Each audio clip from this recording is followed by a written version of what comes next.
من فطر فیہ صائما کان لہ مغفرۃ للذنوب وعتق رقبتہ من النار، فرمایا کہ جس نے اس مہینے کے اندر کسی روزہ دار کو افطاری کروائی، روزہ کھلوایا، روزہ کھلوانے پر اللہ کتنا ثواب عطا فرماتا ہے؟ حضور علیہ الصلوۃ والسلام نے فرمایا کہ روزہ کھلوانے والے کے پچھلے گناہوں کی اللہ مغفرت فرما کر اس کو جہنم سے آزاد فرما دیتا ہے۔ اچھا، جب حضور علیہ الصلوۃ والسلام نے یہ بات ارشاد فرمائی تو حضرت سلمان فارسی فرماتے ہیں ہم میں سے کچھ لوگ بول پڑے حضور کی بارگاہ میں، انہوں نے عرض کی یا رسول اللہ قلنا لیس کلنا یجد ما یفطر الصائم، حضور ہم میں غریب تو ہیں اور ہر بندہ روزہ دار کو افطاری کروانے کی استطاعت نہیں رکھتا، ہر بندہ تو افطار نہیں کروا سکتا، یا رسول اللہ یہ ثواب تو امیر صحابہ لے جائیں گے، امیر لوگوں کے لیے آپ نے بیان فرما دیا کہ جو روزہ دار کو افطاری کروائے اس کے لیے بخشش کا پروانہ، حضور غریب کہاں جائیں؟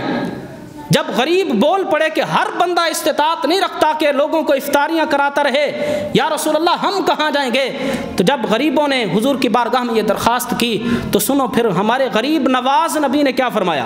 حضور علیہ السلام نے اس مہینے میں غریبوں کو بھی محروم نہیں رکھا۔ میرے آقا صلی اللہ تعالی علیہ وسلم نے فرمایا یعطی اللہ ھذا الثواب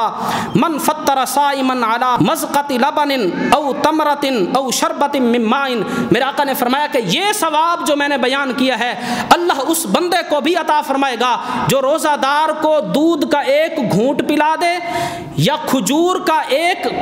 کھجور کھلا دے یا روزہ دار کو پانی کا ایک گھونٹ بھی پلا دے، تو یہ اجر و ثواب اللہ اس غریب کو بھی عطا فرمائے گا۔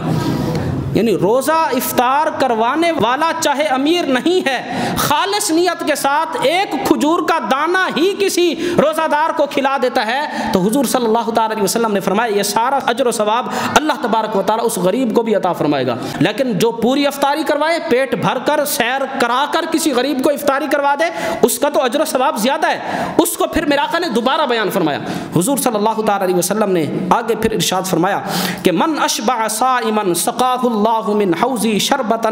لا یظمأ حتی یدخل الجنہ، حضور علیہ السلام نے فرمایا کہ جس نے کسی روزہ دار کو پیٹ بھر کر کھانا کھلا دیا، پیٹ بھر کر افطاری کروا دی، اس کی عظمت کیا ہے، اس کے بدلے میں اللہ کیا عطا فرمائے گا؟ حضور علیہ السلام نے فرمایا کہ جب قیامت کے دن میدان محشر میں آئے گا اللہ میرے حوض کوثر سے اس کو شربت اور جام عطا فرمائے گا اور حوض کوثر کا پانی عطا فرمائے گا۔ حضور علیہ السلام نے پھر اس پانی کی فضیلت بیان فرمائی، فرمایا پانی وہ ایسا ہوگا جب بندہ ایک مرتبہ وہ پی لے گا، اس پانی کے اندر اللہ نے ایسی رحمتیں رکھی ہیں اس وقت تک بندے کو پیاس نہیں لگے گی جب تک وہ بندہ جنت میں داخل نہ ہو جائے۔ یعنی میدان محشر میں اگر حوض کوثر کا ایک گھونٹ بھی کسی کو نصیب ہو جائے تو حضور علیہ السلام نے فرمایا لا یسمع حتی یدخل الجنہ، ایسا بندہ جو حوض کوثر کا پانی پی چکا ہے اس کو پھر کبھی پیاس نہیں لگے گی یہاں تک کہ جنت کے اندر داخل ہو جائے گا۔ تو پیٹ بھر کر افطاری کروانا اس کی بھی بڑی فضیلت ہے۔